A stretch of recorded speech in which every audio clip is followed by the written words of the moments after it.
So to complete the Spread of Christianity worksheet, a couple things you need to do. Number one, you need your History Alive book. Those pages I've scanned and you can find them on the calendar. But then you're going to need section 3.2 for this first part right here. And what you want to do is basically answer these questions. So you can see my book here on page 32, 3.2, The Christian Church Takes Shape. I'm going to read through this information. I'm going to write my answers in here. Make sure that you're complete with your answers and that you've got all of the good information in here. Then I'm going to move to the chart down here. There's also a backside where I've got 3 more charts. So the way to fill in this chart is important for you to understand, and that's what this video is all about. So it says section 3.5. So I need to turn in the book or go to the pages, section 3.5, and I see that the title for this is Art and Architecture. So the first thing it says to do here is fill in the section title with the illuminated letter as the first letter. Now this right here is supposed to be an illuminated letter. It's not, just made it easy, but that's the first letter of the section title. So Art and Architecture. So what I can do is I can fill this in, Art and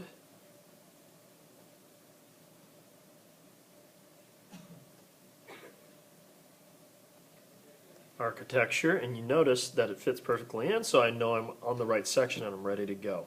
As I start to read through this, I'm going to notice that I can answer some of these different questions here. It says, in what ways did the art of medieval Europe reflect the influence of the Roman Catholic Church?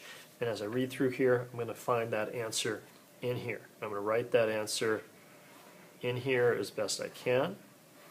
And it says, what were cathedrals? What were some of their key architectural features? In this situation, right here is where I'm going to write what a cathedral was. Okay, so I'm going to write that answer in here. But then some of the key architectural features, as I read through, I'm going to find that the first one is the flying buttress. And you guys love that word. Gargoyles,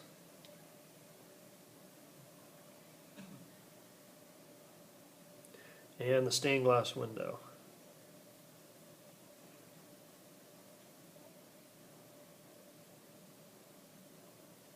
And as I go through the section, it's going to talk about flying buttress right here, the gargoyles over here, or here and here. You know, it's going to talk about the stained glass window and the purpose of those. So I'm going to write those descriptions in here. And then afterwards it says that create a simple drawing below this illuminated letter here in this space that represents an important aspect of that topic. Well, we talked about gargoyles. There's a picture here. So maybe I'm going to draw a picture of that gargoyle in here. The guy's got a head. Now he's had these funny ears. And this guy's got a spike on him, looks like. And they got those evil brows and those crazy big eyes, you know, that makes you think, what in the world is this thing doing? You know, it's got that evil mouth. It's ready to get you. Kind of a beard going on here. Comes down. You got some arms sticking out here.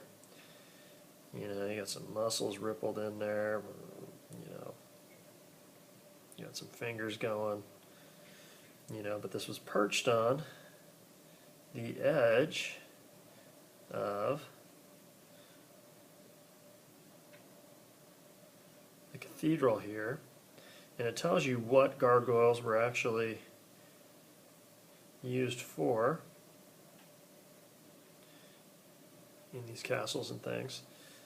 So we've got that going on, you know, and you can make it look better than what I've just done, but I've got my gargoyle going there. So I've got my title, I've got my picture, I'm answering the questions in the areas, and in this case I've got a chart also, but I'm labeling all that and adding my descriptions in.